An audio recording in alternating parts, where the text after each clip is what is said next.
Joseph Heller's Catch-22 is a deeply funny critique of bureaucracy and war that takes place during World War II. It's a story that paints a clear picture of how silly war is, without forgetting to show how real the people are.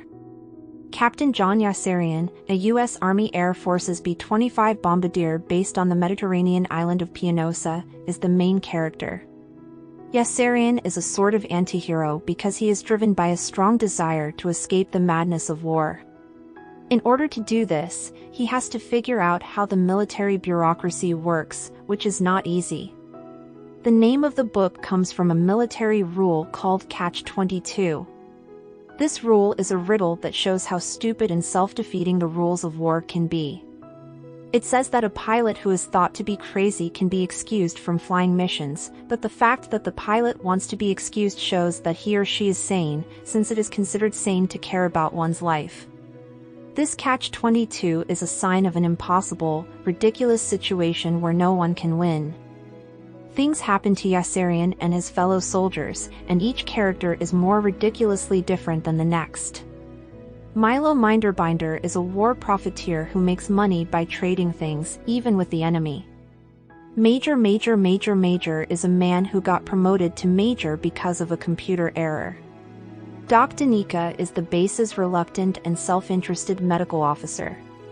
Together, these people make a picture that shows how silly, confusing, and scary war can be. Yossarian and his fellow soldiers try to keep their calm while doing their jobs, which keep getting harder because their bosses are too bureaucratic. As a way to deal with the chaos around them, the guys often do strange and sometimes dangerous things.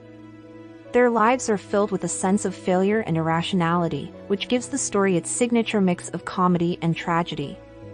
The book isn't written in a straight line. It jumps back and forth in time and repeats events from different points of view. This shows how chaotic and repetitive war is.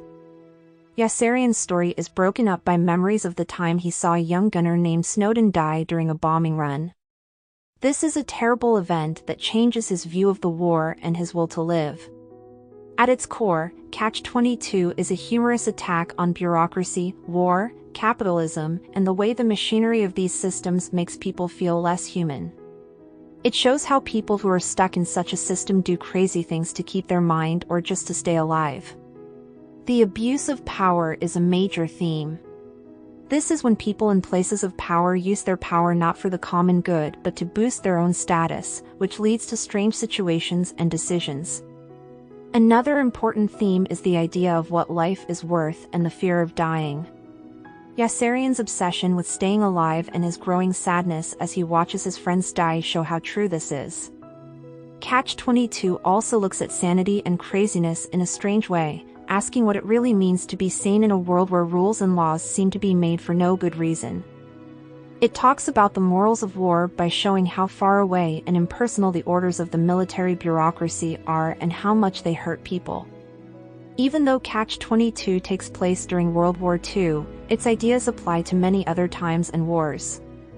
Heller uses sarcastic humor, paradox, and absurdity to show how meaningless death is and how war makes people less human. His characters, who are all flawed in their own ways, are stuck in a system that doesn't care about human life or reason. Even though the book is sad, the ending gives a glimmer of hope. Yossarian finally figures out that he doesn't have to follow the rule in a world where Catch-22 is the law. This choice shows the ultimate message of the book, which is that people shouldn't just accept the absurdity of bureaucracy and should stand up for themselves. In the end, Catch-22 is a gripping look at the insanity of war and the illogical traps of bureaucracy. Heller's brilliant mix of humor, tragedy, comedy, and horror gives a sharp look at what it's like to be human during war. It shows how strong the human spirit is, even when it is up against a system that seems to be doing everything it can to break it.